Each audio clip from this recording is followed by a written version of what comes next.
साहब हमारे साथ मौजूद हैं जो अजीज साहब ये जो बिजली के बिलों के खिलाफ जो नरवा बिल आ रहे हैं उनके खिलाफ जो एहतजाजी धरना दिया जा रहा है, तकरीबन इसको अवामी धरना का नाम दिया गया है और वाकई पूरे मुल्की अवाम को ये मसला है।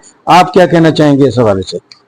अस्सलाम वालेकुम जी। सबसे पहले तो मैं आपका शुक्रिया अदा करूंगा कि आपने इंतहाई अहम मसले की तरफ आज ये जो प्रोग्राम मुरतब कर रहे हैं, ये चूँकि हमारा कौमी मसला है और ये ऐसा मसला है इसमें ख़ास करके खुसूसी तौर पर जो हमारी गुर्बत से लकीर वाले लोग हैं वो पिस रहे हैं। तो उसके लिए सबसे पहले तो मैं हुकूमत वक्त से ये अपील करूंगा कि वो सबसे पहले अपने अखराजात को कम करें कि प्रेसिडेंसी के अखराजात इस दफ़ा बजट में 65% ज़्यादा हुए हैं, इसी तरह कौमी असम्बली में 45% ज़्यादा हुए हैं और सेनेट के जो असम्बली है उसमें 65% ज़्यादा हुए हैं।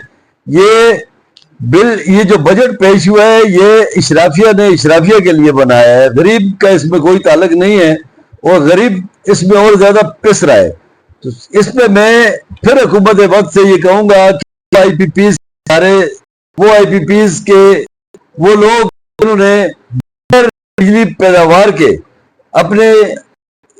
अपनी जो इनकम है वो बदस्तूर ले रहे हैं, उनको फिलफोर खत्म किया है और उसका फायदा जो अवाम को दिया जाए, उसमें रिलीफ अवाम को दी जाए।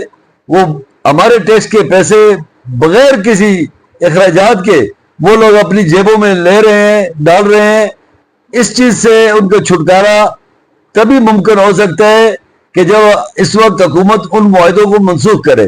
तो मैं 26 तारीख के या कोई भी जमात, ये जो जमात इस्लामी ने इस दफा 26 तारीख का धरना रखा है, मैं उनको अप्रिशिएट करता हूँ और अवाम से अपील करता हूँ कि इसमें धड़ाधड़ शिरकत करें ताकि हमारी ये आवाज उन बेरे कानों तक भी पहुंच जाए जो ये IPPs वालों से फंड लेके अपनी जेबों में डाल रहे हैं और इस पे कोई अमल दरामद नहीं हो रहा। मैं ये इसमें कहने में मैं बिल्कुल बरमला कहूंगा कि अगर इन हालात को न सुधारा गया तो ये कल के दिन बांग्लादेश वाली जो कि अब सूरत हाल है या बाकी भी आपके सामने जो ममालिक हैं जिनमें फिर ये तूफान उठता है तो फिर ये थमने का नाम नहीं लिया करता।